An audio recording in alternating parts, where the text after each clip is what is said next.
સુરત શહેરમાં સતત વરસાદને લીધે તાપી નદીમાં નવા નીર આવતા ડ્રોન કેમેરાથી અદ્ભુત નજારો જોવા મળ્યો। ડ્રોન દ્વારા લેવામાં આવેલા દૃશ્યમાં જોવા મળી રહ્યું છે કે તાપી નદી શહેરના બે કાંઠે હિલોળા લઈ રહી નજરે પડે છે। દક્ષિણ ગુજરાતના છેલ્લા કેટલાય સમયથી ભારે વરસાદ થયો, જેના કારણે નાના ઝરણાથી માંડીને બધી જ નદીઓ બે કાંઠે વહેતી થઈ ગઈ છે।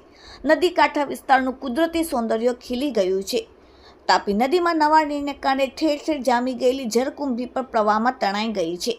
હાલ તાપી નદીના નવા પાણીને કારણે ક્યાંક પ્રવાહ છે તો ક્યાંક શાંત છે।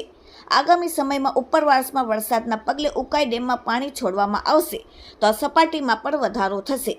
એટલું જ નહીં, પણ ચોમાસા દરમિયાન દક્ષિણ ગુજરાતનું કુદરતી સૌંદર્ય સોળે કળાએ ખીલી ઉઠ્યું છે।